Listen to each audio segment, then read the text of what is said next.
Let's talk about skill points and talents. Now, if you clicked on this video expecting to see a full talent or skill tree, I'm sorry to disappoint you, but I don't work at Techland and that stuff is not available yet. But recently we got some new gameplay footage that allows us to see some stuff. This is Globku from Magical Noob. Welcome to Dying Talk, episode 11. Now, as I mentioned, there has been a ton of footage in the last couple of weeks. A new trailer focused on the story, 15 minutes of gameplay on IGN, and even PewDiePie and the Red Bread got early copies. Playing favorites, are we, Techland? I don't blame you. Anyway, if you haven't watched these videos yet, links in the description. First thing you'll notice is that the UI looks quite different. Starting at the center, you no longer have two stamina bars. It seems that parkour movements no longer deplete stamina, which would suggest that you now can sprint indefinitely, because the new stamina bar only depletes when using combat moves. But after watching the Red Bread playing, it seems that's not the case. There's no bar that indicates when your stamina runs out for sprinting, but your character will get tired after a while. And the best indicator you have for that is the sound of your character breathing very heavily. Let's just keep running. Keep running. Your weapon has been moved to the lower right corner and its durability is displayed with a semi-transparent layer that grows smaller as your weapon gets damaged, turning your weapon icon green with a warning sign next to it when it becomes fully ineffective, at which point you can use the materials displayed right next to it in order to repair it on the fly by holding the Y button on the Xbox. The top material is metal parts, the bottom one seems to be a repair kit of sorts. To repair your weapon you need one of each type. So why are there two different materials then? My guess is that the metal parts can also be used on crafting. While we're on the subject of weapons, on the IGN demo the player opens up his weapon wheel and it seems you'll only be able to carry 4 weapons. Or at least that's the case at the beginning of the game. In the middle of the weapon wheel we see the weapon stats: damage, durability, weight, and again the repair thing. The firecrackers have been moved to the bottom left, which I assume that's also where we'll see the grappling hook later in the game. On the top left we've got health and med packs. Health regenerates automatically up to 25, but other than that you can only heal with med packs. This might work differently if you play on a higher difficulty. We don't know much about crafting, despite Machi having promised that they would talk more about that by the end of the year, but thanks to the new gameplay footage we got, we know that there are blueprints that you can either unlock or find in the world, and the medkits are crafted by using gauze and alcohol, which again can be found in the environment. Some of these blueprints are actually missable, so make sure you keep an eye out for those.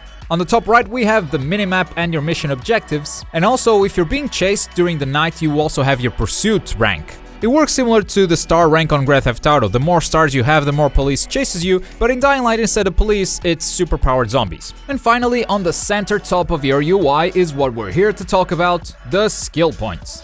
There are 2 types of skill points, agility and power. You gain experience in agility or power by performing certain actions in the game. For instance, agility increases when you do parkour.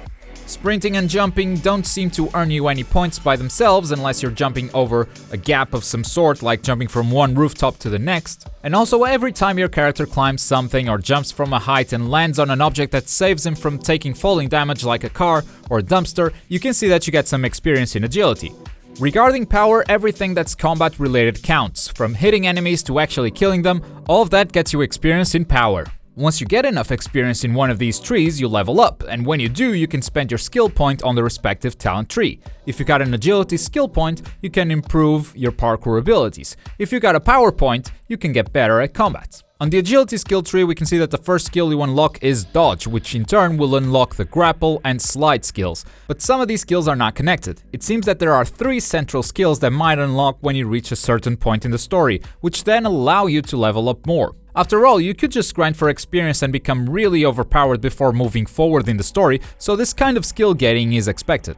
One of the skills we might see in this tree is the stepping over a zombie's face, which you guys have asked me repeatedly to call a number of things, but I think this one has a ring to it. You can even abbreviate it. SOZV. Perfect. Maciej Binkowski, the lead game designer for Dying Light, has confirmed that the parkour looks somewhat slower in this gameplay demo, and that's because some of the skills in this talent tree actually allow you to climb and get over obstacles faster. Which means while some of these lock skills will be actual abilities, others will simply improve the ones you already know. We didn't get to see the combat talent tree, but if you've been watching my videos, you know what to expect. Whirlwind, smash attack, probably some skills that increase your stamina, and maybe even a stabbing a zombie with your hand. Sazwah!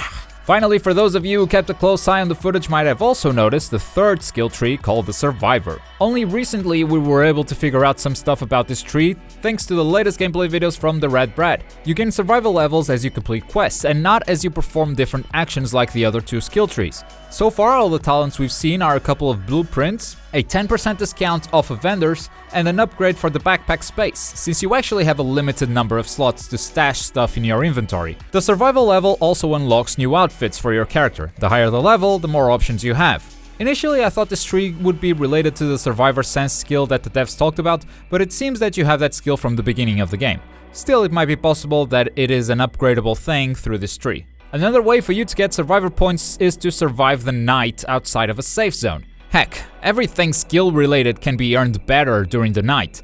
You get double the agility and power points, plus bonus agility points every time you escape a pursuit.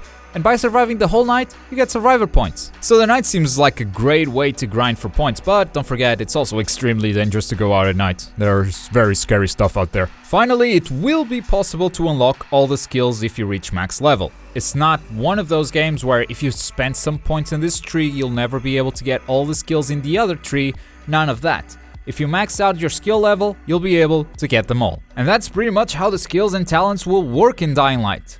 Gentlemen, we're getting very close to this game's release, and I'm afraid this will be our last Dying talk. Review copies have started shipping out to the press, soon we'll be able to play it, and honestly, I don't have any further questions.